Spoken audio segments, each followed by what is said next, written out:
100% तो कोई नहीं बता सकता कि ये आप पढ़ लो, बस ये पढ़ लो, इसी में से आना है। जैसे न्यूटन साहब ने ये कहा कि आप किसी चीज को धक्का मारोगे तो वो वस्तु भी आपको उतना ही धक्का मारेगी। आग लगाने की वजह से गैस क्या होगी, आग लगने के बाद वो पीछे की तरफ निकलेगी, वो पीछे की तरफ निकलेगी, ये क्रिया होगी। क्योंकि यूपीएससी लगातार अपने आप को परिवर्तित कर रहा है, तो बीपीएससी के ऊपर भी एक दबाव है कि ये भी क्या करे, अपने आप को परिवर्तित करे।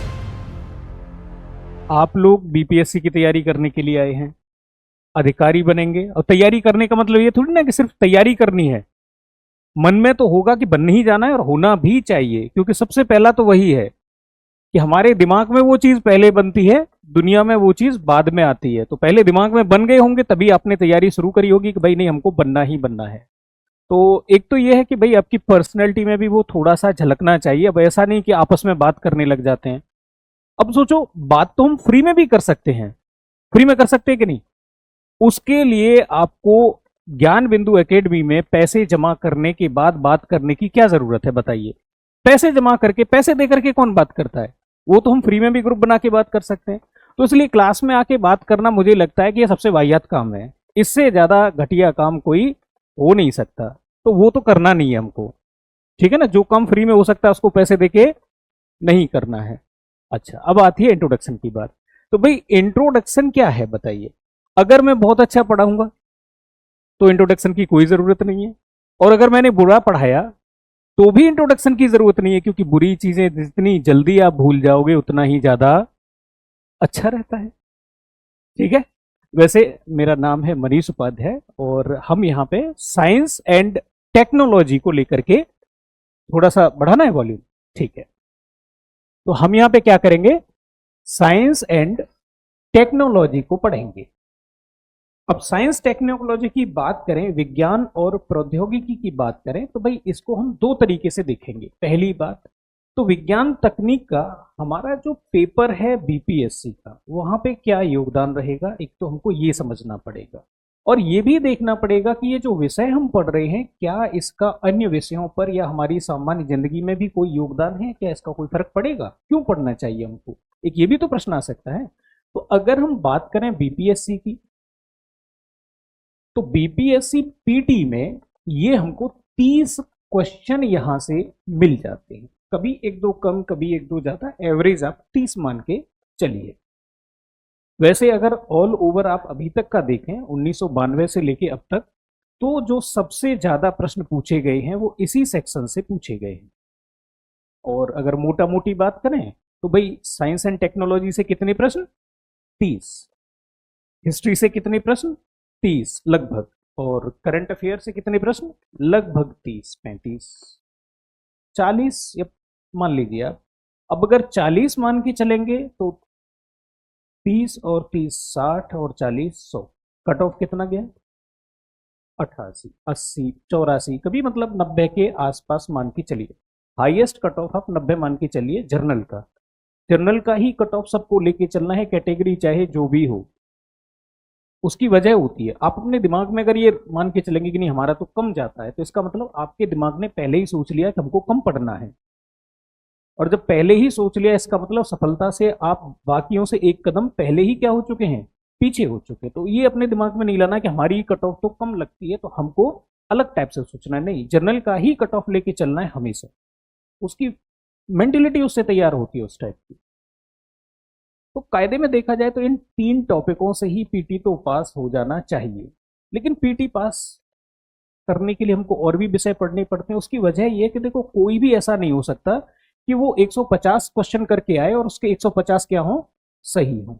मतलब 100% एक्यूरेसी किसी भी व्यक्ति की नहीं होती है, सब गलती करते हैं। और कहा भी जाता है कि इंसान गलतियों का पुतला है।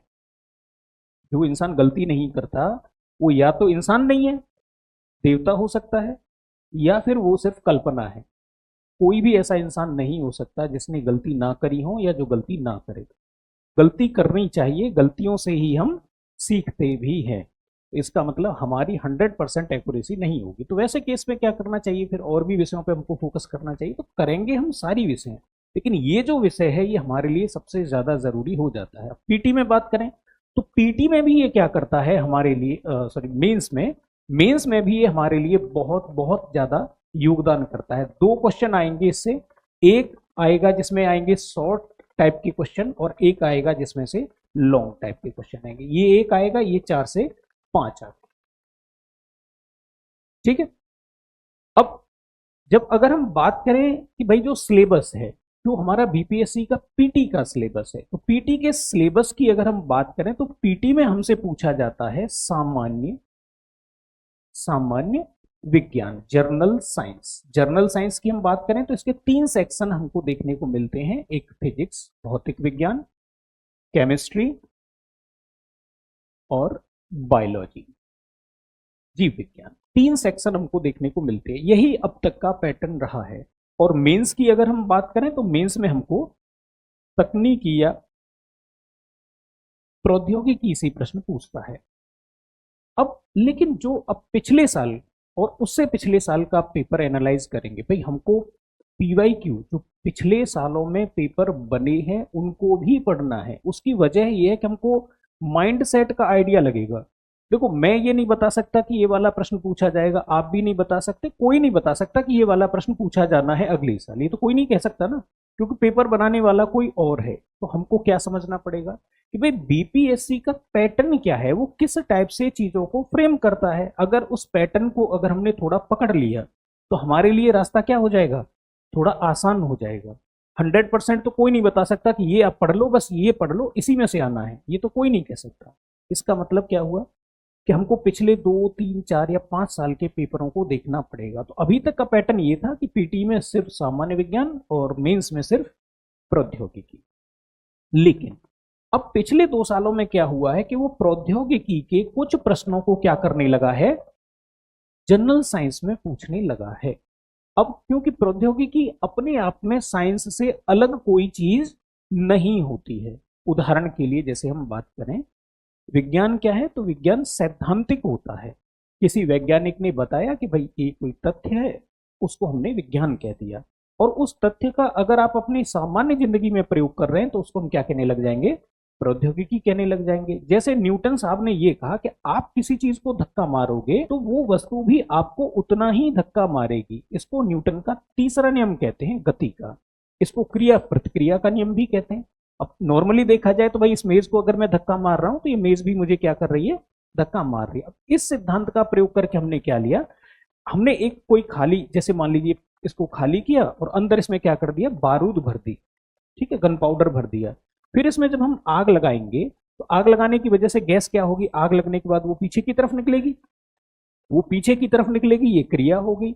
अब हमने कहा था कि क्रिया के बराबर प्रतिक्रिया भी होती है। अगर गैस पीछे की तरफ आ रही है तो वो, तो ये रॉकेट क्या करता है, आगे की तरफ भागता है। तो दिवाली पे रॉकेट चलाते हैं, हमने वो बना दिया। या जो इसरो यूज कर रहा है, नासा यूज कर रहा है, हमने ऐसे रॉकेट बना दिए।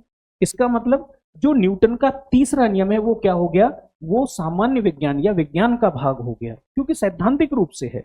और उसको यूज करके हमने रॉकेट बना दिया तो वो क्या हो गया, वो प्रौद्योगिकी हो गया। तो क्या प्रौद्योगिकी और विज्ञान अलग अलग हैं, तो नहीं, एक सैद्धांतिक रूप है और एक उसका प्रैक्टिकल रूप है। तो इसलिए अब बीपीएससी में हमको ये चेंज दिख रहा है। और अभी तक बीपीएससी और जेपीएससी यही तो ऐसे आयोग थे जो यहाँ पीटी में सिर्फ सामान्य विज्ञान पूछते हैं और मेंस में सिर्फ प्रौद्योगिकी पूछते हैं।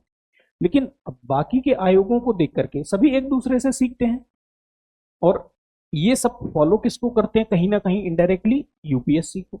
अब क्योंकि यूपीएससी लगातार अपने आप को परिवर्तित कर रहा है तो बीपीएससी के ऊपर भी एक दबाव है कि ये भी क्या करे, अपने आप को परिवर्तित करे। भाई अगर मान लीजिए इनके चयन करने का तरीका वही पिछले वाला रहेगा तो इनके अधिकारी क्या हो जाएंगे, बाकी अधिकारियों से कंपीट नहीं कर पाएंगे। एक फिक्स पैटर्न हो जाता है तो उससे क्या हो जाता है, रटने वाले विद्यार्थी ज्यादा आने लग जाते हैं।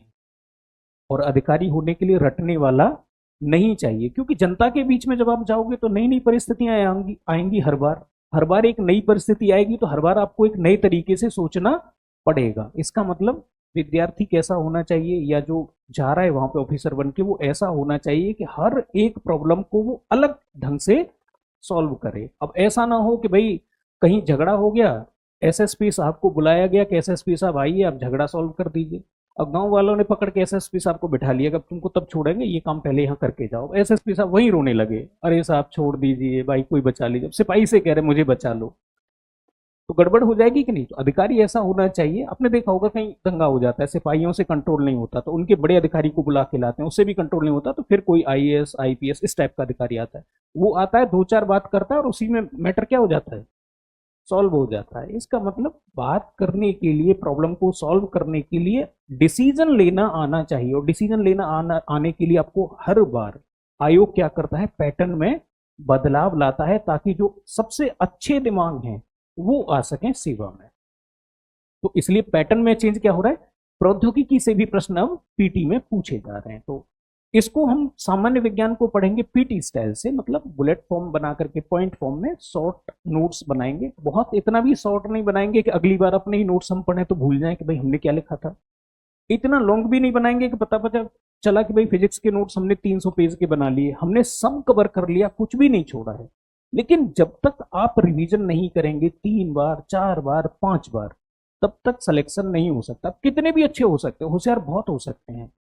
आईआईटी टॉपर होता है, आपने सुना कि उसने बीपीएससी भी टॉप किया? नहीं, बहुत कम रेयर केस में ऐसा होता होगा कभी कभी, अदरवाइज नहीं हो पाता ऐसा। उसकी वजह है कि हर एक एग्जाम का एक तरीका है। बोर्ड टॉप करता है, वो जरूरी नहीं कि बीपीएससी में भी टॉप कर जाए। ऐसे भी आपने लोग देखे होंगे कि बोर्ड में फेल हो गए वो और बाद में उन्होंने टॉप किया, ऐसे भी लोग हैं। इसका मतलब सबका तरीका अलग अलग है। यहाँ जो पीटी वाले पेपर होते हैं जितने भी, जिनमें एमसीक्यू आते हैं, उनकी बात करें तो उनके लिए प्रैक्टिस बहुत बहुत ज्यादा मायने रखती है। एक तो आपने बहुत सारे क्वेश्चन किए हों एमसीक्यू वाले, पीवाईक्यू किए हों, पुराने जो वर्षों में प्रश्न पूछे गए हैं उनको बहुत ज्यादा किया हो, प्लस आपने क्या किया हो, आप बार बार बार बार क्या कर रहे हैं, अपने नोट्स को रिवाइज कर रहे हैं। तो ये तरीका आपको अपनाना पड़ेगा। इसका मतलब नोट्स हमारे कैसे होने चाहिए, जैसे फिजिक्स के हम नोट्स बना रहे हैं, शुरुआत हम फिजिक्स से करेंगे क्योंकि फिजिक्स को मूल विज्ञान कहा जाता है। सारी विज्ञानें भौतिक विज्ञान पर ही निर्भर करती हैं, उसी के ऊपर टिकी हुई है। तो वहीं से स्टार्ट करेंगे जैसा बाकी सब लोग करते हैं उसी हिसाब से।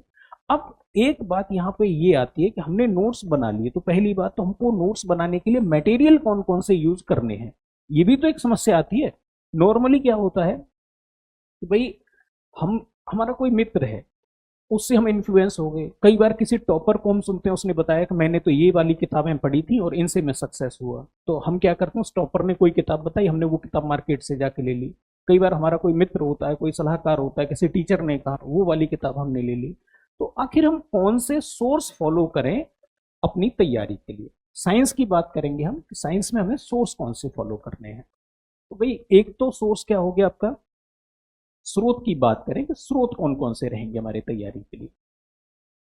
एक स्रोत तो आपका क्या हो गया, जो एकेडमी से आपको प्रिंटेड नोट्स मिलेंगे, वो प्रिंटेड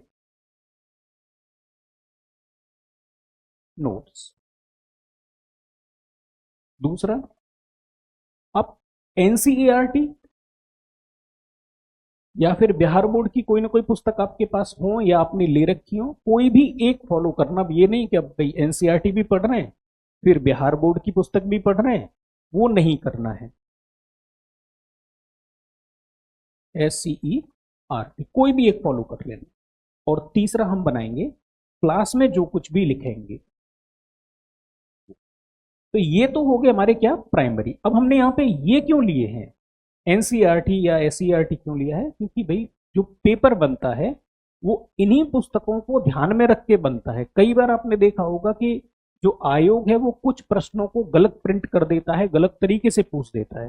तो आप प्रूव कैसे करेंगे कि ये जो प्रश्न है ये गलत है या सही है।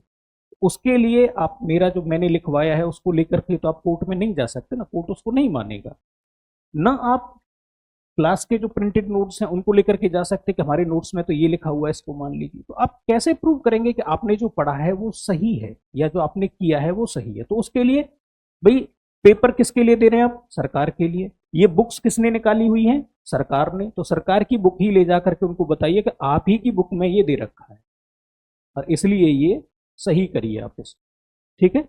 स्टैंडर्ड होता है, कुछ प्रश्न ऐसे होते हैं विशिष्ट, तो उसकी वजह से हम क्या कर सकते हैं, इनको फॉलो करेंगे। अच्छा, अब बात आती है कि फिर फाइनली 3 तो हमारे पास ये प्राइमरी हो गई।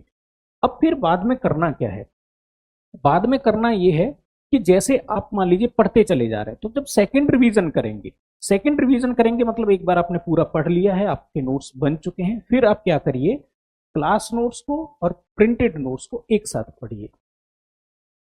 मतलब जैसे चैप्टर आपका हुआ या चैप्टर चल रहा है, तो हमने मान लीजिए ध्वनि से स्टार्ट किया, साउंड से स्टार्ट किया, तो साउंड जो क्लास में हमने लिखा है प्लस फिर आप क्या जाइए घर पे जाके प्रिंटेड नोट्स को करिए ओपन और वहां से जो जो टॉपिक है उनको पढ़िए।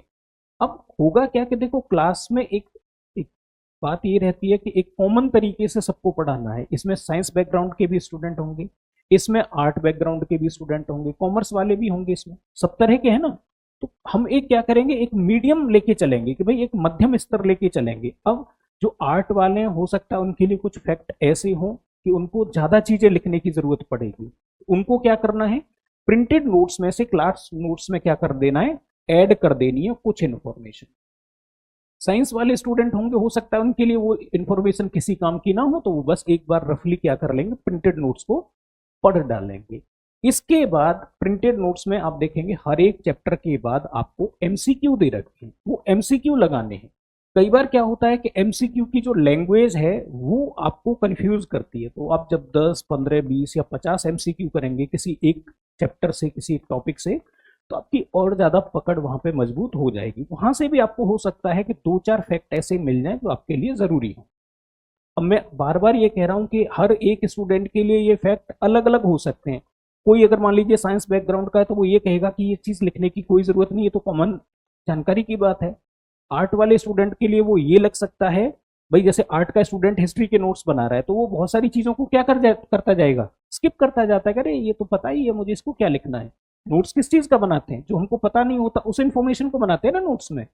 और साइंस वाला कोई स्टूडेंट है, उसने नॉर्मल इतिहास नहीं पढ़ा होता, तो वो क्या करता है, हर एक डेट को, हर एक चीज को, हर एक फैक्ट को लिखता है। उस हिसाब से आपको करते जाना है। इसके बाद आपको क्या करना है, प्रिंटेड नोट्स नहीं पढ़ने हैं। आगे फिर जितने भी रिवीजन चलेंगे, अब क्या करिए, अब एनसीईआरटी या जो भी आपका बिहार बोर्ड का बुक है उसको उठाइए। अगले जब थर्ड रिवीजन आप करेंगे तब के लिए, और लगभग लगभग हर एक सब्जेक्ट में आपको यही पैटर्न फॉलो करना है। फिर क्या करिए, फिर जो आपने ये एडेड क्लास नोट्स या आपके हैंड रिटन नोट्स बनाए हैं, भाई हाथ से भी लिख के बनाए होंगे ना, अपने क्लास में बनाएंगे हम। अब उनको क्या करना है, एससीईआरटी का वो चैप्टर लिया, अपना जो हैंड रिटन नोट्स है उसका चैप्टर लिया। एससीईआरटी में अगर कोई बहुत अच्छी बात आपको नजर आ रही है, कोई स्टेटमेंट है, कोई लॉजिक दिया है, कोई एग्जाम्पल दिया है, तो वो क्या कर दीजिए, फिर से एक बार ऐड कर दीजिए। ये आपके क्या होंगे, ये आपके फाइनल नोट होंगे। फिर आपको एनसीईआरटी भी नहीं पढ़नी है आगे। पेपर हो तब आपके पास बस एक ही सोर्स होना चाहिए, और वो सोर्स आपके हाथ से लिखे हुए नोट्स होने चाहिए। उसके लिए आपको वो 2 बार लिखने पड़े या 1 बार लिखने पड़े या 4 बार लिखने पड़े, ये आप अपने हिसाब से डिसाइड करिए, क्योंकि हर किसी का आईक्यू, हर किसी की समझ क्या होती है, अलग अलग होती है। हम ऐसा नहीं करेंगे कि भाई एक ही साइज है और सबके लिए फिट है, हमने एक नोट लिखवा दिया कि बस यही काफी है। नहीं, सबको अपने अपने हिसाब से करना है। और क्योंकि सबका सिलेक्शन अलग अलग ही होगा, ऐसा नहीं कि क्लास की क्लास पेपर देगी सारा का सारा पूरा क्लास एक साथ सेलेक्ट हो जाएगा, वो तो नहीं होता ना। पेपर सबके लिए अलग, मेंस अलग, पीटी अलग, इंटरव्यू अलग। इसका मतलब चयन सबका अलग है, तो नोट्स भी सबके क्या होने चाहिए, अलग ही होनी चाहिए। सबकी समझ अलग है, उसी हिसाब से वो बनाएगा। तो 3 बार में आपको नोट्स अपने कंप्लीट करने हैं, और इतना करना चाहिए और करना पड़ेगा। डरने की बात नहीं है इसमें, ये बहुत सिंपल सा प्रोसेस है। एक बार हम यहाँ करेंगे, चीजें आपके लिए बहुत सिंपल हो जाएंगी।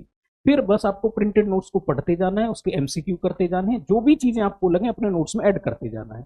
अगली बार क्या करना है, फिर एनसीईआरटी क्लास 6 का पढ़ा, अपने नोट्स पढ़े, उसमें से जो जो चैप्टर हमारे काम के हैं, जैसे फिजिक्स, तो फिजिक्स के, अब ऐसा नहीं कि पूरी की पूरी जो क्लास 6 की एनसीईआरटी होगी उसमें सारा फिजिक्स दे रखा है।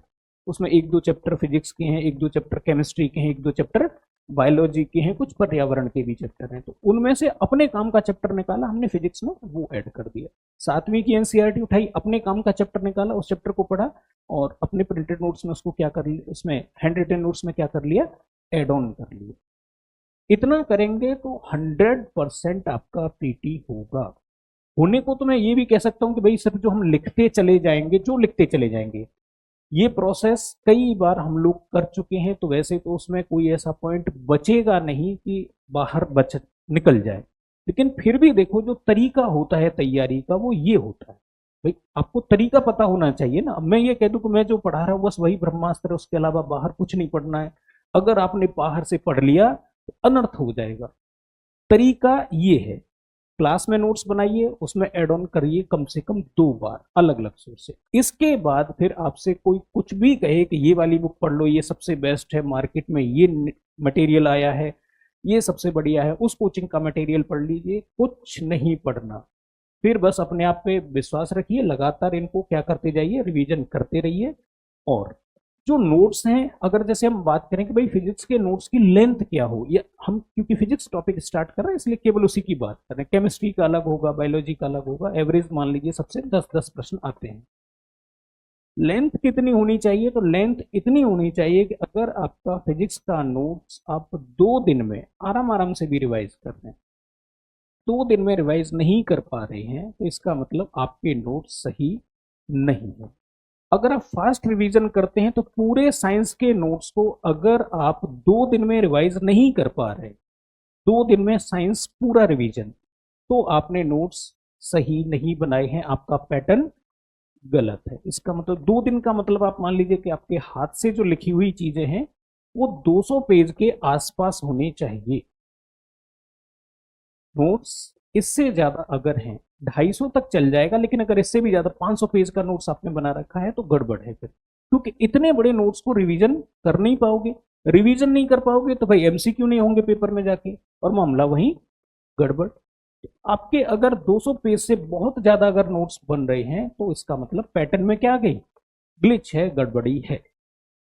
एक बात यहाँ पे और भी हमको ध्यान देनी होगी कि भाई फिजिक्स में न्यूमेरिकल भी होते हैं। जैसे आपने अगर साइंस पढ़ी होगी 10th लेवल पे, 11th पे, 12th पे, तो आपने न्यूमेरिकल भी किए होंगे।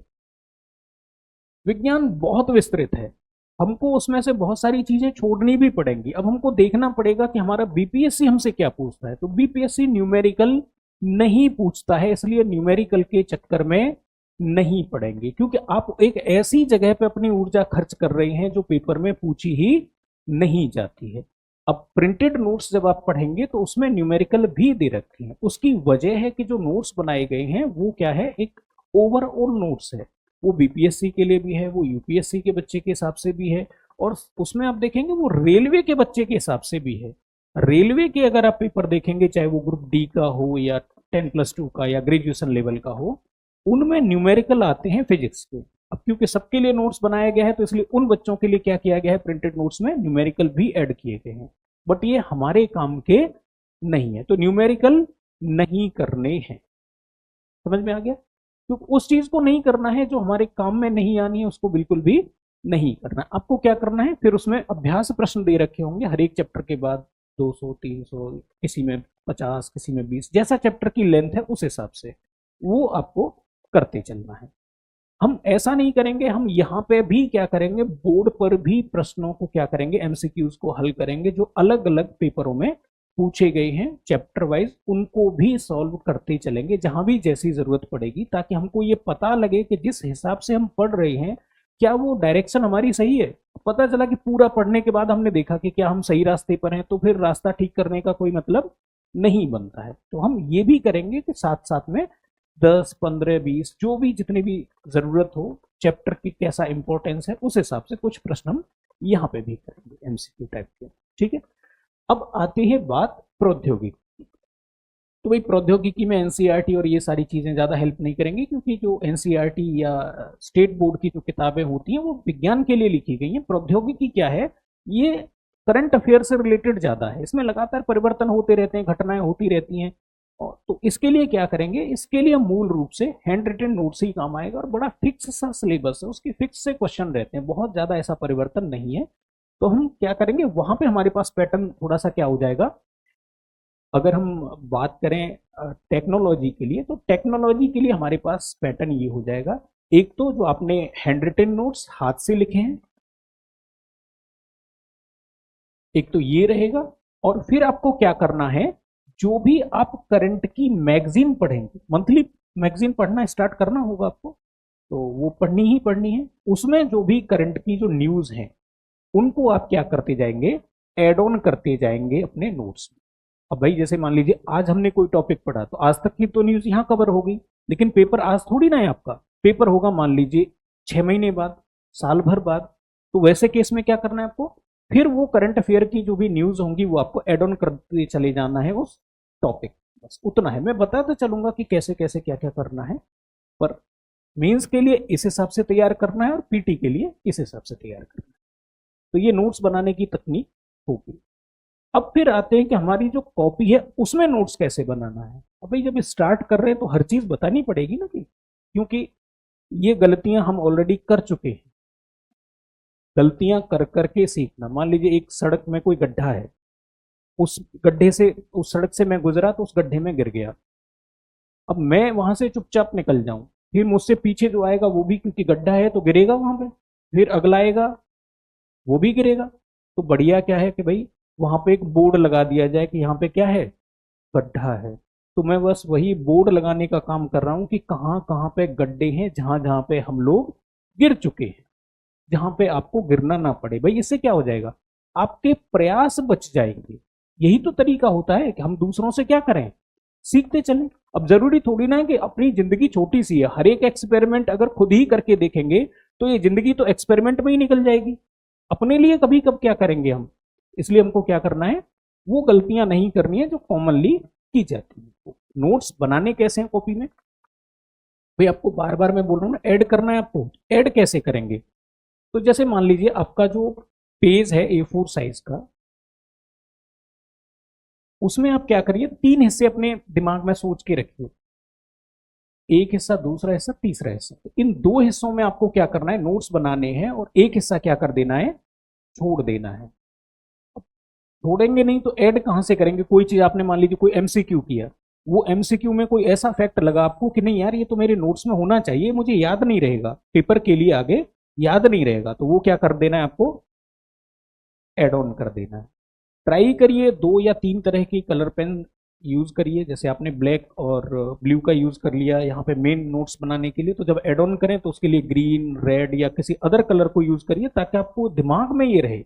अलग अलग कलर के पेन यूज करने के लिए क्यों बोल रहा हूँ, क्योंकि हमारा दिमाग इसी तरीके से सीखता है।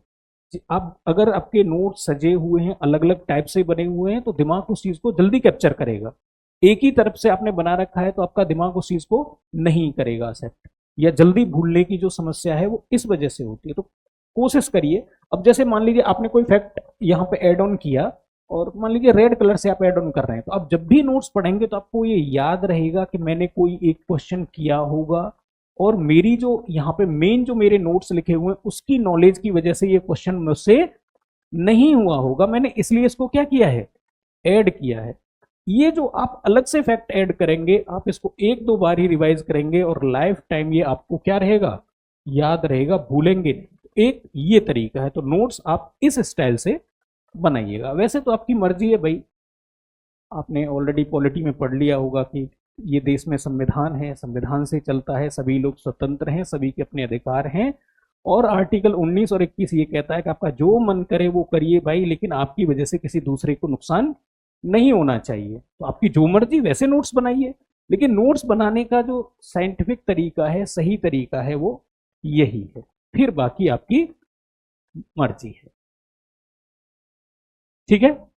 अब फिर बात करते हैं कि भाई हम स्टार्ट करेंगे आज क्या टॉपिक, फिजिक्स, भौतिक विज्ञान।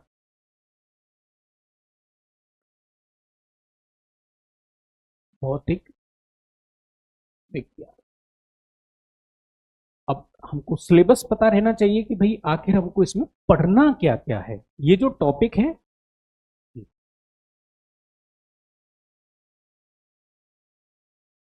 वो जो न्यूमेरिकल है उसको न्यूमेरिकल नहीं कहते, वो तो मैं भी कराऊंगा यहाँ, उसको न्यूमेरिकल नहीं कहते। न्यूमेरिकल कहते हैं जब आप डेरिवेशन करते हैं फिजिक्स में, बताता चलूंगा मैं आपको, घबराइए मत। वो जो 71 में पूछा उसको न्यूमेरिकल नहीं, उसको गुणा भाग कहते हैं। सिंपल फॉर्मूला लिखा, उसमें मान रख दिया, गुणा भाग कर दिया, वो जो मैथमेटिक्स की सामान्य प्रक्रिया है। न्यूमेरिकल अलग चीज होती है। नहीं नहीं नहीं, वो तो मैं करवाऊंगा, उतना उससे मत घबराइए। एक बात बताइए, 71 में अभी पिछले ही साल पूछा है, और मैं आज कह रहा हूँ कि न्यूमेरिकल नहीं करने हैं, तो मैं इतने बड़ी बेवकूफ़ी तो नहीं करूंगा ना जानबूझ के कि मैं उस चीज, उसको न्यूमेरिकल नहीं कहते। मैं बताऊंगा आपको क्या चीज है, किस चीज के लिए मना कर रहा हूँ। भौतिक विज्ञान की बात करें तो भाई सबसे पहले तो हमको क्या करना पड़ेगा, परिचय पढ़ना पड़ेगा इसका। परिचय है, या हम मापन कह सकते हैं, मीजरमेंट, राशियां क्या है, माप्य कैसे हैं, विमा क्या होती है, मात्रक क्या होता है, कितने प्रकार होते हैं, मापन की पद्धति कौन कौन सी होती है, ये पढ़ना पड़ेगा। फिर हमको पढ़ना पड़ेगा कि भाई गति क्या होती है। अभी जैसे मैं यहाँ पे खड़ा हूं तो इसको स्थिति कह देंगे, समय के साथ साथ अगर मैं वहां से यहाँ पे आ रहा हूं तो इसको हम क्या कह देंगे, गति कह देंगे। लेकिन क्या गति बस इतना सिंपल सा कॉन्सेप्ट है, तो हम कहेंगे नहीं भाई, हम सीधी रेखा में चल सकते हैं, टेढ़े मेढ़े चल सकते हैं, मतलब रेखा में नहीं चलेंगे, तो गति के बहुत सारे प्रकार हो जाएंगे।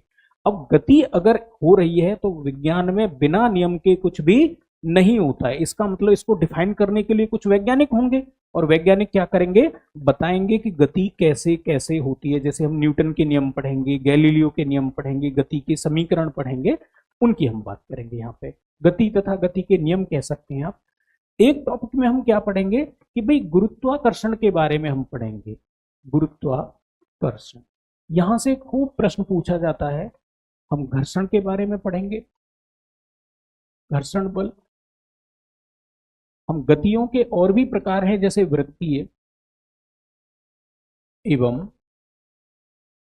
घूर्णन गति। एक जैसे आपने देखा होगा, हम क्या करते हैं, पत्थर को फेंक देते हैं, तो पत्थर को फेंकते हैं तो पत्थर पहले धीरे धीरे ऊपर जाता है, उसके बाद फिर धीरे धीरे नीचे आता है। तो इस प्रकार की गति को हम कहते हैं प्रक्षेप्य गति या प्रोजेक्टाइल मोशन।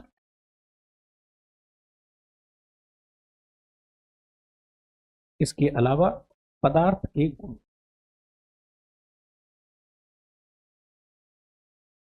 कुछ पदार्थ होते हैं जो गाढ़े होते हैं, कुछ पतले होते हैं, कुछ पदार्थ ऐसे होते हैं जैसे रबर, उसको अगर खींचोगे तो वापस क्या हो जाता है, वापस लौट के आ जाता है। वहीं अगर गीली मिट्टी को आप खींचोगे तो क्या हो जाता है, वो वहीं की वहीं टूट जाता है। कुछ पदार्थ ऐसे होते हैं जो भंगुर होते हैं, कुछ प्रत्यास्थ होते हैं। तो ऐसे गुणों को हम क्या करेंगे, पदार्थ के गुण नाम से एक चैप्टर बना के उसमें पढ़ लेंगे। फिर बात आती है कि भाई क्या हमारे पास गति का कोई और भी प्रकार बचा हुआ है, तो बिल्कुल आवर्ती गति करके एक टॉपिक बना लेंगे, या आवर्त गति। एक चैप्टर हम पढ़ सकते हैं कि भाई तरंग क्या है, ध्वनि क्या है, इसके लिए एक अलग से टॉपिक, क्योंकि प्रश्न पूछता है इन टॉपिकों से। ध्वनि एवं तरंग या तरंग एवं ध्वनि। ऊष्मा के बारे में, किसी चीज को छूते हैं तो वो ठंडी लगती है, किसी को छूते हैं तो गर्म लगती है, तो इसलिए ऊष्मा के बारे में पढ़ेंगे, ऊष्मा। अभी इस देखेंगे, इस वाले पूरे देख पा रहे चीजों को इस हॉल में, क्यों, क्योंकि प्रकाश है यहाँ पे, प्रकाश की उपस्थिति है। प्रकाश से प्रश्न भी पूछता है कि प्रकाश के गुण क्या हैं, प्रकाश कैसे काम करता है। एक यूनिट में हम क्या करेंगे, प्रकाश पढ़ेंगे। इस हॉल में प्रकाश क्यों उत्पन्न हो रहा है, विद्युत की वजह से। एक चैप्टर हमको विद्युत का भी पढ़ना पड़ेगा, विद्युत एवं चुंबकत्व।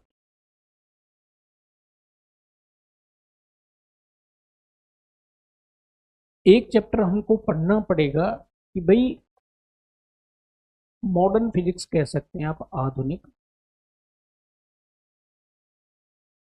भौतिकी।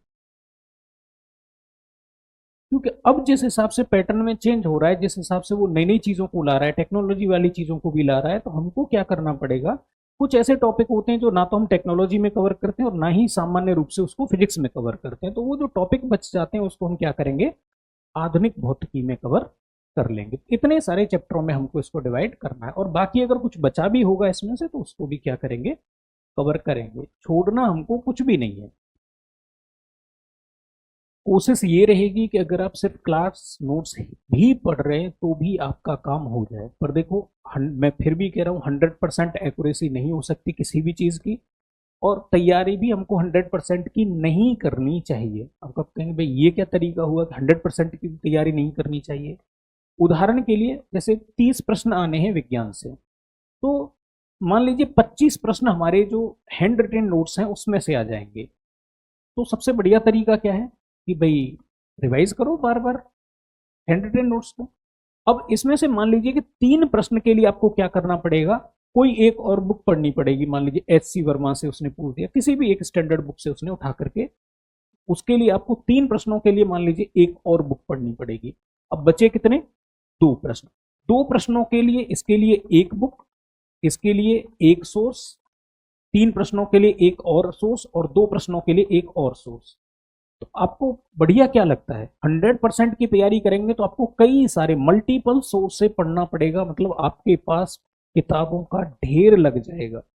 पीटी के प्रश्न या पीटी के जो अंक हैं वो जुड़ते नहीं है मेरिट में, सिर्फ पास करना होता है। 100% की तैयारी करेंगे तो आपका सारा टाइम पता चला विज्ञान में ही चला जाएगा, इतना सारा है। कभी वो कहीं से पूछ देगा, कभी कहीं से कुछ पूछ देगा।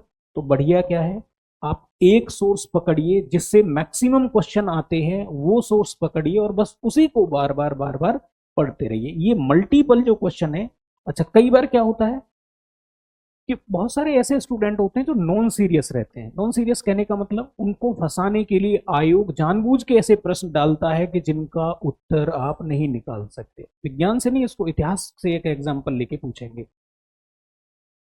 अब वो आपसे ये पूछता है कि भाई गांधी जी का जन्म कब हुआ। तो ये बहुत कॉमन सा प्रश्न है, आप कोई भी बुक उठाएंगे आपको उसमें ये मिल जाएगा। ये हो गया कॉमन प्रश्न, ठीक है। हमको इस पे ज्यादा फोकस करना है, क्यों?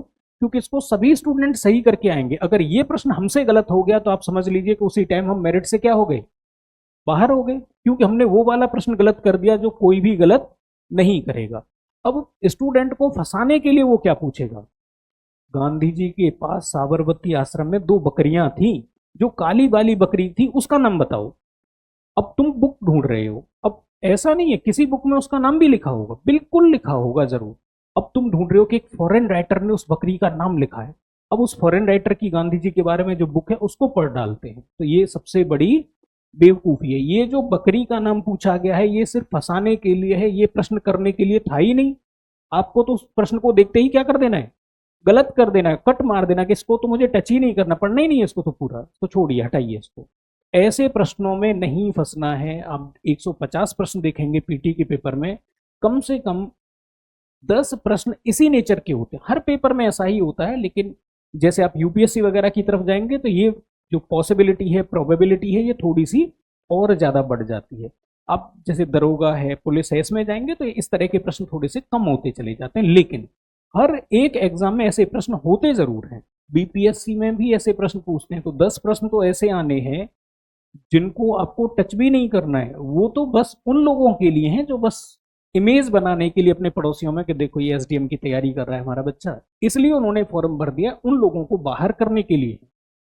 आपको वो प्रश्न नहीं करने। साइंस में भी 1-2 प्रश्न ऐसे पूछते हैं जो आपको नहीं करने हैं, उनका कोई मतलब नहीं बनता है, अननेसेसरी होते हैं। आप फालतू में उस एक फैक्ट के लिए पता चला एक बुक पढ़ रहे हैं, तो आपका टाइम वेस्ट हो रहा है ना। एक फैक्ट के लिए एक बुक पढ़ना मतलब ये सबसे बड़ी बेवकूफी है। ट्रैप होते हैं भाई, इतने बड़े अधिकारी बनेंगे तो आपको जालसाजी से भी तो बचना है कि नहीं। नहीं पढ़ते, हनी ट्रैप में फंस गए सूबेदार साहब और भारत की सारी इंफॉर्मेशन पाकिस्तान पहुंचा दी। अभी तो अरेस्ट हुए थे, ये दिल्ली वाले कांड के आसपास 3 लोग अरेस्ट हुए थे, उनको पता ही नहीं था, बेचारे इन्फॉर्मेशन देते जा रहे हैं, देते। अरे भाई अधिकारी हो तो ऐसा तो रहो कि समझदारी रहे। कैसे अधिकारी बन गए तुम कि तुमको इतनी समझदारी नहीं है कि क्या बताना है और क्या छुपाना है। तो आपको ये आइडिया होना चाहिए कि कौन सा प्रश्न करना है और कौन सा नहीं करने वाले के ट्रैप में फंस जाओगे तो फिर गया, गड़बड़ हो गया, अननेसेसरी पढ़ते हैं। ठीक है, अब देखो जी, इसमें जैसे इलेक्ट्रॉनिक्स नहीं लिखा है तो उसको हम क्या करेंगे, मॉडर्न फिजिक्स में जो टॉपिक है उसमें पढ़ डालें। ठीक है, इलेक्ट्रॉनिक्स मतलब जैसे ये डिजिटल बोर्ड है, टीवी है, रडार है, लेजर है, एलईडी, सोलर लाइट, इनसे भी प्रश्न पूछता है तो वो मॉडर्न फिजिक्स में पढ़ डालेंगे। ठीक है, अब यहाँ पे देखो एक तो तरीका ये है कि हम क्रमबद्ध रूप से क्या करें, चलें। क्रमबद्ध रूप से चलने का मतलब ये है कि ये जो शुरुआत के ये जो चैप्टर हैं ये वाले, इनको कहा जाता है मैकेनिक्स या यांत्रिकी है। फिजिक्स में यूनिट्स रहती हैं, डिवीजन रहते हैं अलग अलग टाइप की, तो ये यांत्रिकी के पार्ट हैं शुरुआत के जो टॉपिक हैं। और ये जो टॉपिक है या ये जो चैप्टर है ये फिजिक्स के सबसे कठोर या कठिन चैप्टरों में से माने जाते हैं, मतलब समझने में थोड़ी सी समस्या होती है। किसी को हो सकता है बोरिंग टाइप के कह सकता है कोई, जैसा आपका मन करे आप उस हिसाब से व्याख्या कर सकते हैं। ये जो चैप्टर है ये थोड़े से आसान नेचर के होते हैं, इंटरेस्टिंग रहते हैं, जुड़ाव इनका ज्यादा रहता है, तो थोड़े आसान से लगते हैं। फॉर्मूला वगैरह का थोड़ा कम प्रेशर रहता है, इस वजह से इनमें फॉर्मूले वगैरह थोड़े ज्यादा रहते हैं तो थोड़ा कठिन लग सकता है। एक तो तरीका ये है कि भाई हम आसान से उठाएं और धीरे धीरे कठिन की तरफ चलें तो उसमें क्या हो जाएगा, कोई चैप्टर कहीं आ जाएगा, कोई कहीं आ जाएगा। आपस में ये याद रखना, ये जो चैप्टर हैं इनके बीच में तो रिलेशन है, बाकी के चैप्टर में किसी का कोई रिलेशन नहीं है। आप किसी भी चैप्टर को कभी भी पढ़ सकते हैं, ऐसा कोई बहुत बंधन नहीं है। तो आप अगर ये चाहते हैं कि नहीं हमको सिस्टमैटिक ढंग से नोट्स बनाने हैं, कोई बात नहीं, हम पहले कठिन को पढ़ लेंगे, बाद में आसान को पढ़ लेंगे, पढ़ना तो सारा का सारा हम ही को है ना। एक तो ये तरीका होता है कि कोई नहीं, हम पहले कठिन से स्टार्ट कर लेते हैं। एक तरीका ये होता है कि भाई अगर मान लीजिए हमने कठिन पढ़ा तो सब्जेक्ट से ही हमारा भरोसा क्या हो जाएगा, उठ जाएगा। और सब्जेक्ट से भरोसा उठ गया, बहुत सारे लोगों ने मैथमेटिक्स छोड़ दिया होगा 10th में या 11th में आकर के। क्यों छोड़ देते हैं? क्योंकि गणित उनको समझ में नहीं आया है, या जो समझा रहा था उसने सही तरीके से समझाया नहीं, तो उस चक्कर में क्या हो जाता है, गणित से भरोसा उठ जाता है, बोले इसको छोड़ ही देते हैं। अब फिजिक्स से भरोसा उठ जाएगा तब क्या कर देंगे, फिजिक्स को छोड़ ही देते हैं, भले हमारा रिजल्ट का जो भी हो। तो एक ये तरीका है कि भाई हम आसान आसान लेके चलें, धीरे धीरे कठिन को कर लेंगे। और एक तरीका ये है कि नहीं, हमको 1-2 दिन 4 दिन अगर कठिनाई होगी कोई बात नहीं है, लेकिन तरीके से नोट्स को बनाएंगे ताकि रिवीजन के टाइम पे भी और आगे के लिए भी हमको क्या रहे, आसानी रहे। क्योंकि एक बार पढ़ने में ही तो कठिनाई है, उसके बाद रिवीजन करेंगे तब तो कोई कठिनाई होनी नहीं है। तो अब आप बताइए इसको कैसे स्टार्ट करें।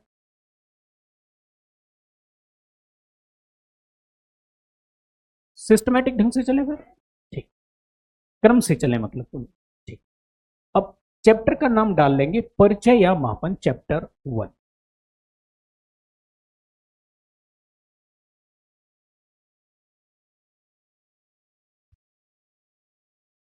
चैप्टर 1 अध्याय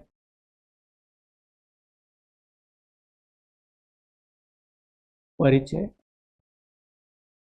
एवं मापन।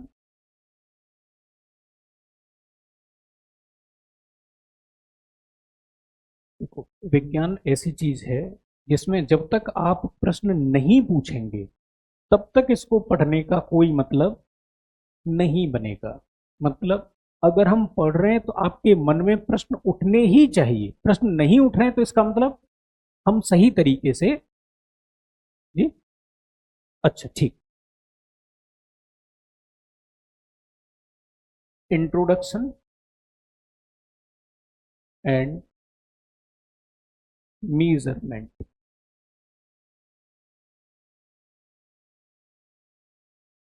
तो जहां भी आपको ऐसा लगे कि हमको थोड़ा सा ये कठिन लग रहा है, बोझिल लग रहा है, वहां आप बताइए। क्योंकि भाई जैसे मान लीजिए मैं पढ़ा रहा हूँ तो मुझे तो, क्योंकि मैंने कई बार इस चीज को पढ़ रखा है, तो मुझे तो आसान लगती है ये चीज कि अरे इसमें क्या है। लेकिन हाँ, कठिनाई आती है इसमें, कुछ कुछ चैप्टर हैं उनमें थोड़े से कठिन लगते हैं, बोरिंग लगते हैं। जहां भी आपको लगे कि हमको समझ में नहीं आ रहा है, आप पूछिए। आपको एक बार में नहीं समझ में आता, 2 बार में नहीं आता, 4 बार पूछ लीजिए। आपस के सभी दोस्त हैं, मित्र हैं, जानकारी वाले हैं, इनमें अगर मान लीजिए 4 बार पूछेंगे, कई बार क्या होता है हम पूछते नहीं है प्रश्न, उसकी वजह होती है हमको ऐसा लगता है कि हमारे साइड वाला ये पूछेगा बताओ कितना बड़ा गधा है, इसको ये भी नहीं आता, तो वो कहता रहे गधा, वो हमको एकदम निरा मूर्ख मान ले। लेकिन जिस दिन लिस्ट आए उसमें हमारा नाम होना चाहिए, नाम आ जाएगा तो हम, कौन पूछता है सिलेक्शन होने के बाद कि आप कितने बड़े गधे थे, पूछता है कोई नहीं। आपको पूरी क्लास या मैं भी इतना अप्रिशिएट करूं कि भाई ये तो आइंस्टीन के बाद एकमात्र ऐसा व्यक्ति है जिसने इस पृथ्वी पर जन्म लेकर के इस पृथ्वी को धन्य कर दिया, सब कहें, सिलेक्शन नहीं हो रहा है, तो फिर उस एप्रिसिएशन का, उस बड़ाई का क्या मतलब बनता है। तो बेहतर ये है कि जहां भी समझ में नहीं आए, वो चाहे जितनी छोटी से छोटी चीज क्यों ना हो, आप पूछिए उसको बिंदास। कोई आपको जज करेगा तो करने दीजिए, क्या फर्क पड़ता है, क्या फर्क पड़ता है इससे जज करेगा। हमारा उद्देश्य एकमात्र है, और वो उद्देश्य क्या है, सिलेक्शन। अब ये अलग बात है कि नहीं गुणों का विकास होना चाहिए, व्यक्ति की पर्सनैलिटी ऐसी, अरे भाई वो सब बाद की बातें हैं।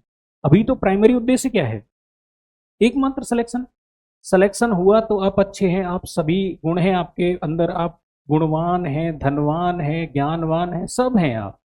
सिलेक्शन नहीं हुआ तो आप आइंस्टीन के बाद दूसरे व्यक्ति हैं, लेकिन आप कुछ भी नहीं है। इस क्लास का यही एक उद्देश्य है। बाकी बाहर की दुनिया में क्या उद्देश्य है, वो सबकी जिंदगी अलग अलग होती है। मैं ऐसे तमाम लोगों को जानता हूं जिन्होंने बीपीएससी तो छोड़िए, आईएएस में प्रॉपर सिलेक्शन के बाद रिजाइन कर दिया, इवन ज्वाइन भी नहीं किया है। ऐसे पर्सनली मैं लोगों को जानता हूँ, नहीं करते, 2-2 3-3 साल जॉब जॉब करने के बाद नौकरी छोड़ देते हैं, बोले नहीं हमारा मन नहीं लगता, अच्छा नहीं है हमारे लिए। तो ये जो नौकरी करना है, देखो सिलेक्शन का मतलब अलग बात है, नौकरी करना अलग बात है, लाइफ सेटिस्फिकेशन अलग बात है, जिंदगी के अलग अलग पहलू है ना। कोई व्यक्ति अगर मान लीजिए जैसे कोई कहे कि अंबानी के लड़के को आईएएस की तैयारी कर लेनी चाहिए, तो उसके लिए आईएएस क्या है, जेब में डालने वाली चीज है उसके लिए, नथिंग। वो तो हो सकता है जानता भी नहीं होगा कि इसके पास क्या पावर है क्या पावर नहीं है, क्योंकि आईएएस भी जब मिलता होगा तो उससे बड़ा एक अलग सिस्टम रहता होगा भाई। सोचिए कि जो आदमी प्रधानमंत्री को सीधे कॉल करके बात बता सकता है कि सर ये काम करना है, हमारा ये काम होना है, रिक्वेस्ट नहीं कर रहे हैं, बता रहे हैं कि हमारा ये काम होना है, तो बताइए उस आदमी के लिए आईएएस या आईपीएस या पीसीएस क्या पावर होगी, नथिंग। इसका मतलब हमारी पोजीशन क्या है उस हिसाब से इंपॉर्टेंस किसी चीज का डिसाइड होता है। अरे जब बच्चे थे तो वो छोटा सा खिलौना लेने के लिए रोते थे कि नहीं, ये तो मुझे तो यही चाहिए, और मम्मी मारती जा रही है मारती जा रही हो, फिर भी खिलौना वही चाहिए। अभी क्या आप ऐसे खिलौने के लिए रोते हैं?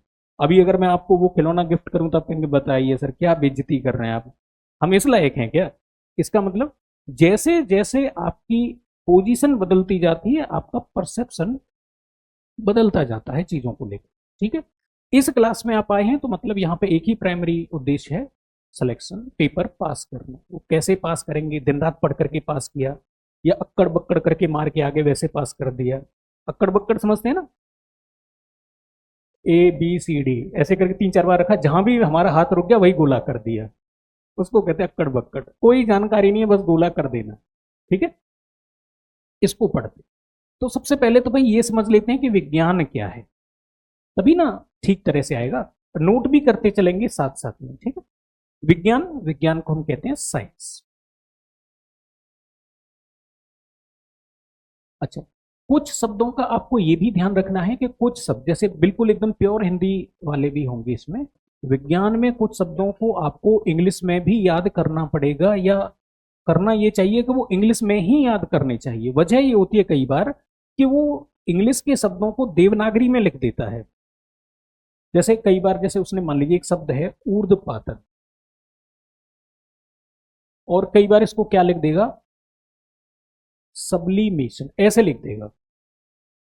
इसका मतलब हमको इंग्लिश वाला जो शब्द है वो भी पता होना चाहिए, और ये समस्या आपको थोड़ी सी विज्ञान वाले सेक्शन में ही देखने को मिलेगी। उसकी वजह ये है कि भाई विज्ञान की जो उत्पत्ति है या विज्ञान में जो अधिकतर काम हुआ है वो पश्चिमी देशों ने अधिकतर काम किया है, भारत में कम हुआ है, तो बहुत सारे जो शब्द हैं आपको इंग्लिश में ही देखने को मिलेंगे। टेक्नोलॉजी में भी थोड़ा सा यही आपको पैटर्न फॉलो करना पड़ेगा, हम जहां भी संभव होगा वहां पे इंग्लिश हिंदी दोनों का ही प्रयोग करेंगे, ठीक है। विज्ञान की बात करें तो ये एक ऐसा ज्ञान है जो क्रमबद्ध हो। ऐसा ज्ञान, ऐसा ज्ञान जो क्रमबद्ध हो। क्रमबद्ध तो आप इतिहास पढ़ते हैं वो भी होता है भाई, क्यों? पहले प्राचीन इतिहास पढ़ते हैं, फिर मध्यकालीन इतिहास पढ़ते हैं, फिर आधुनिक इतिहास पढ़ते हैं, और फिर वर्तमान इतिहास पढ़ते हैं या समसामयिक घटनाएं पढ़ते हैं। इसका मतलब इतिहास भी विज्ञान है क्या? क्रमबद्ध हो, सुसंगठित हो, सुसंगठित हो, ये तो इतिहास भी सुसंगठित है। फिर विज्ञान कब कहेंगे? विज्ञान तब कहेंगे जिसको प्रयोग द्वारा सिद्ध किया जा सके, प्रयोग द्वारा सिद्ध हो। क्या इतिहास में प्रयोग द्वारा सिद्ध कर सकते हैं? मैं आपको एक बढ़िया सी बुक का रेफरेंस देके, अगर सपोज दैट मैंने ऐसे पढ़ाया कि अकबर के बेटे का नाम रामलाल था, तो भाई आपके पास अब क्या प्रूफ है कि रामलाल नहीं था? अब बुक लेके आएंगे ना कोई स्टैंडर्ड की, सब देखो इसमें तो लिखा हुआ है सलीम, यही करेंगे ना। और मान लीजिए उन सभी बुकों में अगर लिखा हो कि रामलाल ही था, तो या मान लीजिए मैंने एक ऐसी बुक निकाली, एक ऐसी बुक खोज के लाया जो बुक अकबर के ही समय में लिखी गई थी, तो अब तक जितने लोगों ने लिखा है वो सब क्या हो जाएंगे? फेल हो जाएंगे। इसका मतलब जो घटना हो गई वो हो गई, उसमें आप कोई एक्सपेरिमेंट करके अब अकबर के लड़के का नाम आप बदल नहीं सकते ना अपनी तरफ से, जो हो गया सो हो गया, प्रैक्टिकली प्रूव नहीं कर सकते। लेकिन विज्ञान में अगर ये कहा जाता है कि भाई ऊष्मा निम्न ताप से, सॉरी उच्च ताप से निम्न ताप की ओर जाती है, पानी छत से नीचे की ओर गिरेगा, तो हमेशा ऐसा होगा। अगर मान लीजिए गर्म तवे को हम छुएंगे, गर्म वस्तु को छुएंगे तो हमारा हाथ जलेगा। अब इसको 50 बार छू लीजिए, अब ऐसा नहीं कि हमने 2 बार छुआ था तब तो जला था, लेकिन देखो तीसरी बार छू रहे हैं, चौथी बार छू रहे हैं, तो अब नहीं जलेगा। जितनी बार छुएंगे उतनी बार चलेगा। इसका मतलब विज्ञान को कितनी भी बार करके देख लीजिए, हर बार वो प्रयोग के द्वारा सिद्ध हो जाएगी। ठीक है, कोई ऐसा ज्ञान जो क्रमबद्ध हो, सुसंगठित हो और प्रयोग के द्वारा सिद्ध किया जा सके, उसको हम क्या कहते हैं? विज्ञान कहते हैं। विज्ञान में अब फिर हमको क्या करना है? भौतिकी पर। हमारा भाई टॉपिक तो यही है ना, 3 सेक्शन में बांट के पढ़ना है, और जो पूरा हमारा सिलेबस है बीपीएससी को, उसको 4 सेक्शन में बांट के पढ़ना है। भौतिक विज्ञान, रसायन विज्ञान, जीव विज्ञान और प्रौद्योगिकी, तो टोटल 4 सेक्शन बनेंगे। भौतिक विज्ञान की अगर हम बात करें, भौतिक विज्ञान इसको कहा जाता है फिजिक्स। फिजिक्स क्या है?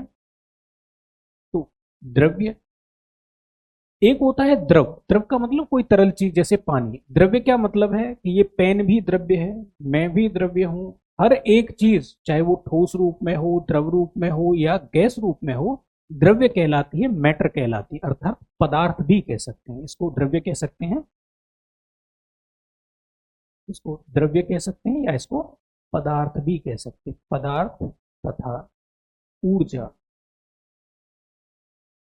का अध्ययन। पदार्थ तथा ऊर्जा का अध्ययन क्या कहलाता है? भौतिक विज्ञान कहलाता है। अब पदार्थ और ऊर्जा के बीच में भी आपस में रिलेशन चलता रहता होगा, जैसे आपने पढ़ा भी होगा शायद, E बराबर एम सी स्क्वायर।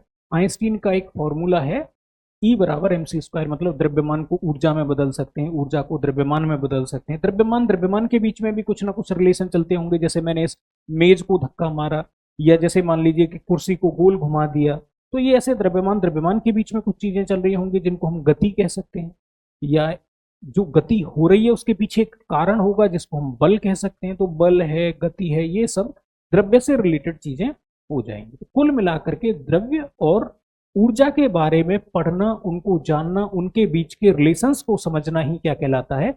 भौतिक विज्ञान कहलाता है। या ऐसा विज्ञान जो भौतिक जगत को समझने के लिए प्रयोग किया जाता है, क्या कहलाता है? भौतिक विज्ञान कहलाता है। ठीक है भाई, इसके वैसे तो देखा जाए तो भौतिक विज्ञान कोई आज से नहीं है। जैसे आर्किमिडीज की बात करें हम, तो आज से लगभग 2400-2500 साल पहले की बात है, तब आर्किमिडीज नाम का कोई व्यक्ति था। लेकिन फिर भी नॉर्मली होता यह है कि किसी एक सेक्शन में अगर कोई वैज्ञानिक बहुत ज्यादा काम करता है तो उसको सम्मान देने के लिए हम ये कह देते हैं कि इस व्यक्ति ने इस विषय की शुरुआत करी है। जैसे क्या अरस्तु से पहले राज्य, राजनीति, संविधान, ये सारी चीजें नहीं होती थी? तब भी होती थी, क्योंकि अरस्तु भी तो एथेंस में पैदा हुआ है, यूनान में पैदा हुआ है, तो इसका मतलब उससे पहले राज्य नाम की चीज है, वहां पे यूनानी राज्य है ना वहां पहले से। लेकिन फिर भी हम कहते हैं कि राजनीति विज्ञान का जनक या पिता कौन? अरस्तु। ऐसे ही विज्ञान में एक वैज्ञानिक है जिसका नाम है न्यूटन। तो विज्ञान का जनक न्यूटन को माना जाता है, और भौतिक विज्ञान का भी जनक किसको माना जाता है? न्यूटन को माना जाता है। तो भौतिक विज्ञान का जनक कौन? न्यूटन। अब इसको ये नहीं समझ लेना है कि भाई ये जनक है तो यहीं से भौतिक विज्ञान पैदा होकर आगे चलेगी, उससे पहले भी है। कोई वैज्ञानिक विज्ञान बनाता नहीं है, विज्ञान पहले से ही उपस्थित होती है, चीजों को बस वैज्ञानिक क्या करते हैं? एक्सप्लेन कर देते हैं। अब जैसे न्यूटन ने माना कि प्रकाश क्या है, जैसे गद्दे वाली गेंद होती है ना, प्रकाश ऐसे करके गेंदों से, छोटी छोटी गेंदों से मिलके बना हुआ है, कणिकाओं से मिलके बना हुआ है। वो ट्यूबलाइट से गेंद निकलेगी, प्रकाश निकलेगा, आगे वाली दीवार से टकराएगी, और गेंद अगर दीवार से टकराती है तो क्या होती है? गेंद, अरे गेंद अगर दीवार से टकराएगी तो क्या होगा? वापस लौट के आ जाएगी ना भाई, गेंद वापस लौट के आ जाएगी। उसने कहा कि ऐसे जैसे गेंद वापस लौट के आते हैं, ऐसे ही प्रकाश टकराता है और वापस लौट के आता है। उसने एक्सप्लेन कर दिया परावर्तन प्रकाश का। फिर वैज्ञानिकों ने कहा कि ना ना, ये तो बहुत गलत बात है, क्योंकि तब एक व्यतिकरण नाम की खोज हो गई। तो यंग नाम का एक वैज्ञानिक आया, उसने कहा कि देखो न्यूटन जो बोल रहा है ना, ये गलत बोल रहा है। असल में प्रकाश तो तरंग होता है, कण थोड़ी ना होता है, गेंद थोड़ी ना होती है। प्रकाश तो क्या है? तरंग है, कोई कण वण नहीं है। फिर बाद में वैज्ञानिकों ने पता लगा कि ना भाई, ये दोनों के दोनों झूठ बोल रहे हैं। प्रकाश ना तो तरंग है और ना ही कण है, वो तरंग और कण दोनों है। वो डिपेंड करता है कि आप किस एक्सपेरिमेंट के थ्रू, किस नजरिए से उसको देख रहे हैं, आप किस चीज को एक्सप्लेन कर रहे हैं, उस हिसाब से प्रकाश की प्रकृति क्या हो जाती है, अलग हो जाती है। इसका मतलब विज्ञान में प्रकाश तो जैसा पहले था, न्यूटन से पहले जैसा प्रकाश था, न्यूटन के समय पे भी प्रकाश वैसा ही रहा होगा, प्रकाश थोड़ी ना बदल गया होगा। फिर जब यंग आया होगा उसके टाइम पे भी क्या होगा, प्रकाश सेम ही होगा। और आइंस्टीन आया तब भी प्रकाश कैसा था, सेम ही था, लेकिन लोगों ने बस उसको एक्सप्लेन दूसरे तरीके से कर दिया। इसका मतलब विज्ञान तो पहले जैसा था वैसा का वैसा ही है, हमको विज्ञान के बारे में कितनी जानकारी है उसके आधार पर चीजें क्या होती हैं, बदल जाते हैं। तो कोई वैज्ञानिक विज्ञान नहीं बनाता, बस वो विज्ञान जो प्रकृति में जो चीजें ऑलरेडी हैं उनको क्या कर देता है, एक्सप्लेन कर देता है, उनको व्याख्यायित कर देता है। ठीक है। अब यहां से आगे अगर हम बात करें, हमारा जो चैप्टर 1 है उसमें हमको पढ़ना पड़ेगा राशि। राशि को हम कहते हैं क्वांटिटी।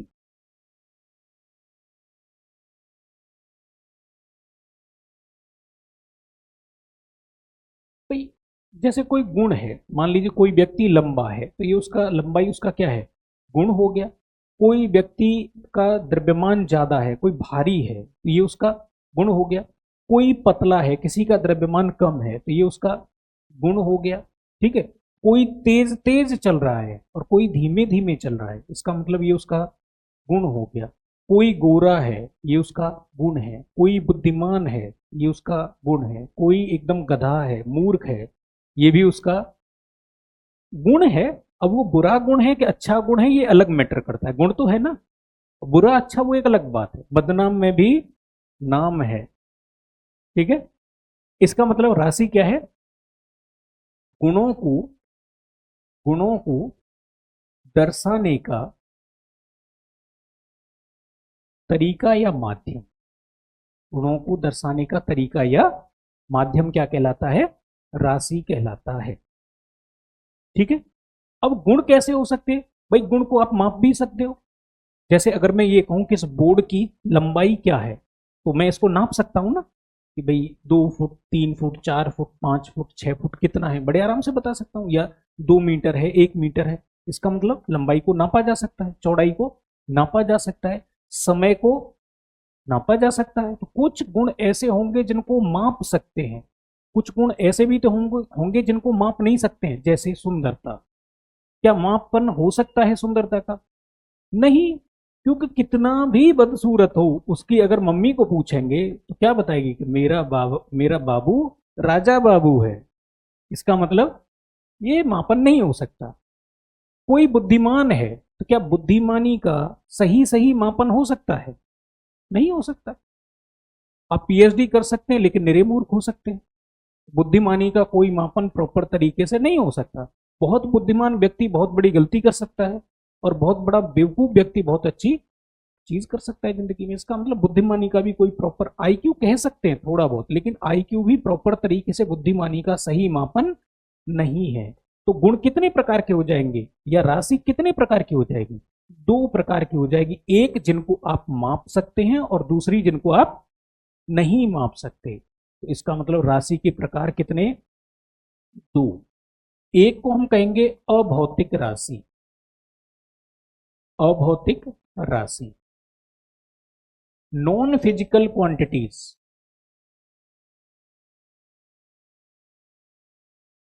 इनको क्या कर सकते हैं हम, मापा नहीं जा सकता। अब पूरा पूरा लिखने की जरूरत है क्या, पूरा लिखेंगे तो ऐसे लिखेंगे, ऐसी राशियां जिनको मापा नहीं जा सकता है अभौतिक राशियां कहलाती हैं। लेकिन उस अगर ऐसे लिखेंगे तो नोट्स क्या हो जाएंगे, हद से ज्यादा बड़े हो जाएंगे, खिंचते चले जाएंगे, कहा जाता है या इस तरह की चीजों का देखो कोई मतलब बनता नहीं है।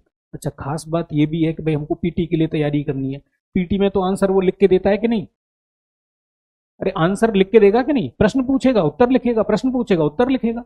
आपको तो बस ये बताना है कि इनमें से 3 कौन से उत्तर गलत हैं और एक कौन सा उत्तर सही है। तो उत्तर तो उसने दे दिया है आपको, आपको तो बस चयन करना है। मेंस में आपको उत्तर देना पड़ता है, पीटी में उत्तर देना नहीं पड़ता, पीटी में उत्तर सेलेक्ट करना पड़ता है, दोनों में अंतर है। मेंस में तो सब लिखना पड़ेगा ना अपनी तरफ से, वहां उत्तर देना है, और पीटी में बस चयन करना है कि सही कौन सा है गलत कौन सा है, उत्तर तो ऑलरेडी है उसमें। तो अब दूसरा प्रकार क्या हो जाएगा, अच्छा इसका एक एग्जाम्पल भी लिख लेते हैं उदाहरण के लिए। सुंदरता नहीं माप सकते ना, फिर दूसरा प्रकार क्या होगा, परिभाषा क्या बनेगी, ऐसी राशियां जिनको मापा जा सकता है, ऐसी राशियां जिनको मापा जा सकता है क्या कहलाती हैं, भौतिक राशि या फिजिकल क्वांटिटीज कहलाती हैं। ऐसी राशियों के उदाहरण में आप क्या ले सकते हैं, तो उदाहरण के लिए आप ले सकते हैं क्या, लंबाई ले सकते हैं, बहुत सारी राशियां हैं, हम इन्हीं राशियों के बारे में हमको क्या करना है, पढ़ना है। तो कोई एक दो उदाहरण आप डाल सकते हैं, द्रव्यमान डाल सकते हैं, इसको नोट भी कर लीजिए साथ में, फिर आगे बढ़ेंगे। धीरे धीरे धीरे धीरे करके, उसको ऊपर से भी नोट कर रहा था क्या, अच्छा ठीक है, सिलेबस से ही करना है, ऐसा अन्याय मत करिए।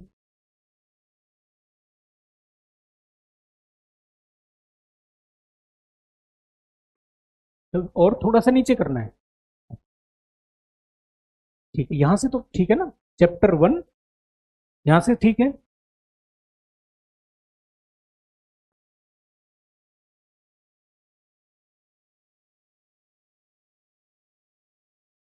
अब जो विज्ञान के स्टूडेंट रहे होंगे उनको लगेगा कि तो बचकानी बातें चल रही हैं, पर भैया बचकानी बातें करनी पड़ेंगी, जब वो बचकाने प्रश्न पूछता है तो बचकाने तरीके से पढ़ना भी तो पड़ेगा। अब जबरदस्ती आपको आइंस्टीन बना दूं, वो आपसे पूछ रहा है सामान्य सी बात, इंग्लिश वाले शब्द भी जितना हो सके, किसी की अगर इंग्लिश थोड़ी कमजोर भी है वो भी कोशिश करें कि ज़्यादा से ज़्यादा शब्दों को इंग्लिश में याद कर सकें, क्योंकि विषय का ऐसा नेचर होता है भाई। अब आप ये तो नहीं कह सकते कि साहब हमने तो गणित नहीं पढ़ा था और इसने तो गणित के प्रश्न पूछ लिए, वो तो पूछेगा तो आपको बताना पड़ेगा, पढ़ना पड़ेगा। आप ये नहीं कह सकते कि हमने तो सब 10th में ही छोड़ दिया था, हमने तो 11th में छोड़ दिया था, अब क्या करें, तो पढ़िए दोबारा से। ऐसे इंग्लिश अगर नहीं भी आती है तो कुछ कुछ शब्द आपको रटने पड़ेंगे, वो डिमांड है सब्जेक्ट की, आपको करना पड़ेगा और करना चाहिए। आगे बढ़े थोड़ा सा, जहां भी कोई चीज समझ में नहीं आती हो आप बताते चलिएगा, और आपने खुद ही कह करके बोला है कि कठिन वाले की तरफ से स्टार्ट करिए, आसान वाले की तरफ चलेंगे, तो अब कोई ये नहीं कहेगा कि ये चीज हमको देखो थोड़ा सा बोरिंग लग रही है। आपको 10-12 दिन इसको इसी तरीके से, मैं पूरी कोशिश करूंगा कि बोरिंग ना लगे ये चीज, क्योंकि फिर भी थोड़ा सा हो सकता है किसी किसी के लिए ये थोड़ी सी कठिन लगे या बोरिंग लगे, तो ये विषय ऐसे ही है, इसके जो शुरुआत के 2-3 चैप्टर हैं थोड़े से कठिन होते ही प्रकृति से ऐसे हैं। आप जो विषय पढ़ते हैं उनमें बहुत सारे ऐसे हैं जिनमें सिर्फ टीचर ने समझाया, आपने नोट कर लिया, बस उसी से आपके हैं। ये ऐसा है कि आपको समझना भी है साथ साथ में। कुछ विषय ऐसे भी तो हो सकते हैं कि दिमाग घर पे छोड़ा और बस आके क्लास में बैठ जाओ और चले जाओ, फिर दिमाग अपना दिमाग में डाल लो और फिर पढ़ लो। ये ऐसे सब्जेक्ट नहीं है, दिमाग बिल्कुल रोज साथ में लेके आना पड़ेगा। जैसे दिमाग को वापस नहीं लौटा के ले जाना है कि भगवान को ले जाके दे दें कि लो भगवान जी तुमने हमें दिमाग दिया था, हम बिल्कुल वैसा का वैसा ले आए, हमने बिल्कुल भी इस्तेमाल नहीं किया है। जैसे घिस के ले जाना है, एकदम काला करके ले जाना है कि देखो पूरा खराब करके लाए हैं, नया दे दो। आगे बढ़े,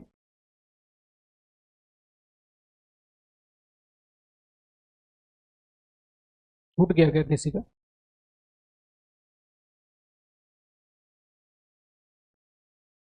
ये बचकानी बचकानी चीजें इसलिए लगेंगी शुरुआत में, जिन्होंने विज्ञान ऑलरेडी पढ़ रखी है उनके लिए बचकानी इसलिए लगेंगी क्योंकि बचकाने प्रश्न पूछता है। हम आपने कार्टून देखा होगा टॉम एंड जेरी, वो बिल्ली और चूहे वाला, देखा है किसी ने, उसमें देखा है वो फ्रीज खोल देता है कमरे के अंदर, भागते भागते वो बिल्ली होती है वो फ्रीज खोल देती है, और फ्रीज खुलते ही बर्फ पूरी दुनिया, पहले उसका घर बर्फ में कन्वर्ट होता है, पूरी दुनिया में बर्फ जम जाती है। हमसे बीपीएससी यही पूछता है कि फ्रिज का दरवाजा खोल दें तो कमरे का तापमान घट जाता है, कमरे का तापमान बढ़ जाता है। जब वो कार्टून से प्रश्न हमसे पूछ रहा है तो बताओ हम कार्टून बन के क्यों ना पढ़े। जब वो ये चीज पूछेगा तो वही चीज हमको क्या करनी पड़ेगी, बतानी पड़ेगी या उसी हिसाब से पढ़नी भी पड़ेगी। किसी का कोई प्रश्न, डाउट या कोई सजेशन, विज्ञान का भी न्यूटन ही है सेम। हाँ, 3 पार्ट रहता है। देखो, भौतिक विज्ञान को हम सभी विज्ञानों का आधार कहते हैं। अब इसकी वजह है, एक देखो, पहले जो ब्रह्मांड शुरू हुआ हमारा, वो एक पॉइंट से शुरू हुआ, फिर उस पॉइंट में विस्फोट हो गया जिसको बिग बैंग या महाविस्फोट के नाम से जानते हैं। महाविस्फोट के बाद ऊर्जा फैलती गई और फिर कुछ समय बाद क्या हुआ, छोटे छोटे कणों का विकास हुआ जिनको क्वार्क कहते हैं। जब क्वार्क आपस में मिले तो इलेक्ट्रॉन, प्रोटॉन, न्यूट्रॉन, इस तरह के कण बने। जब ये कण आपस में मिल गए तो इनसे परमाणु जैसी चीजें बनी, फिर परमाणु आपस में मिले तो उनसे अणु बन गए और ये पूरा ब्रह्मांड का क्या हुआ, रचना हो गई। अब फिर पृथ्वी पर विशिष्ट परिस्थितियों में क्या हुआ कि उन अणुओं से फिर कॉम्प्लेक्स अणु बने, बहुत ज्यादा विशाल विशाल अणु बने, जैसे प्रोटीन के अणु बने, कार्बोहाइड्रेट के अणु बने। जब ये अणु बने तो इन अणुओं के मिलने की वजह से कोशिका का निर्माण हुआ, और जब कोशिकाएं बनी तो उनकी वजह से पूरा का पूरा जीव बना। स्टार्टिंग में हमने क्या कहा था कि द्रव्यमान और ऊर्जा का संबंध क्या है, भौतिक विज्ञान है। तो शुरुआत में सबसे पहले कौन बना, भौतिक विज्ञान बना, क्योंकि पहले ऊर्जा किसमें बदली, कण में बदली। जब वो कण आपस में मिली, परमाणु आपस में मिलकर अणु बनाया, तब केमिस्ट्री की उत्पत्ति हुई। अरे भाई, कौन परमाणु किसके पास जाएगा, कौन किधर से कहां जाएगा, यही चीज तो पढ़ी जाती है रसायन विज्ञान में, रासायनिक अभिक्रियाएं और ये सारी चीजें।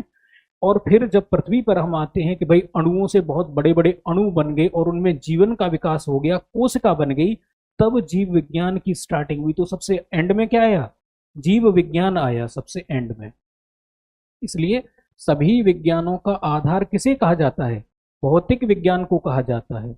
और गणित क्या है, गणित भौतिक विज्ञान की भाषा है। Language of science is mathematics. मैं जो बोल रहा हूं ये हिंदी है, कोई इंग्लिश बोल सकता है, कोई फ्रेंच बोल सकता है। तो हमारी कम्युनिकेशन की भाषा जैसे एक भाषा होती है, ऐसे ही विज्ञान को समझने की भाषा को क्या कहते हैं, गणित कहते हैं। याद रहेगा, बस इतनी सी बात है इसमें। और किसी का कोई कंफ्यूजन? तो मैंने बोला था ना बोरिंग होगी, इनको नींद आने लगी।